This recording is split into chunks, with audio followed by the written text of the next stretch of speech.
Hoy hablaremos del escalofriante caso de don Tomás Latorre, un médico rural de la España de posguerra que, bajo la apariencia de un hombre amable y entregado a su comunidad, escondía un secreto tan oscuro como inverosímil.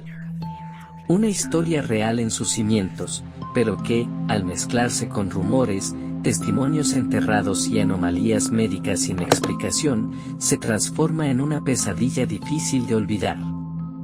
Nos situamos en los años 50, en plena posguerra, en un pequeño pueblo aragonés llamado Valdemora de la Sierra, un lugar aislado entre montañas, donde los inviernos eran duros, la medicina escasa y el miedo, constante. Don Tomás nació en 1921, hijo único de un boticario y una costurera. Desde niño demostró una inteligencia notable. A los 6 años ya memorizaba pasajes enteros de libros de anatomía. A los 9, fue sorprendido inyectando alcohol a una rana viva. Cuando le preguntaron por qué, respondió sin pestañear: quiero saber si también siente el olvido. Durante su adolescencia se volvió más reservado. Pasaba horas encerrado en su habitación, escribiendo en un cuaderno de tapas negras donde hablaba de cosas como la memoria de las células y el alma atrapada en los cuerpos enfermos. A los 17 se trasladó a Zaragoza para estudiar medicina. Fue brillante, pero solitario. Se decía que dormía en los laboratorios, que experimentaba con animales callejeros, y que estaba obsesionado con un virus en particular, la rabia. En 1954 regresó a Valdemora como médico de cabecera. El único del pueblo. Alto, delgado, con la voz suave y la bata siempre limpia, se convirtió en una figura respetada.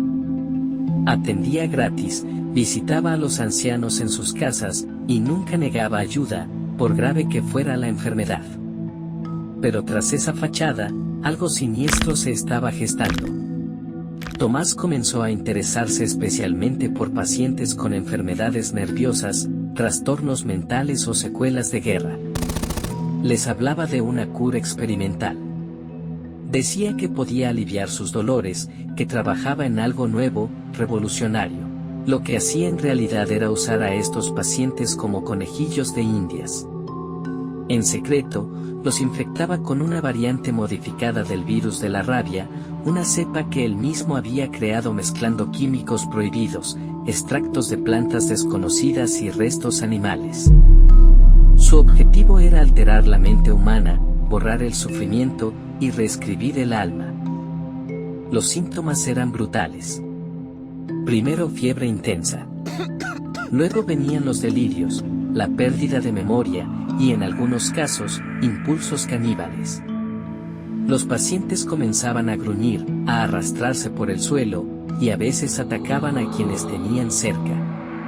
Uno de ellos, un jornalero llamado Julián, fue encontrado 2 días después de desaparecer, escondido en una cueva, desnudo, cubierto de sangre y con la mirada vacía.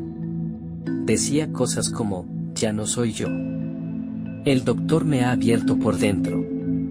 Don Tomás lo retiró personalmente, diciendo que lo llevaría a un hospital especializado, pero Julián nunca volvió a ser visto. En realidad, fue parte de lo que él llamaba fase final.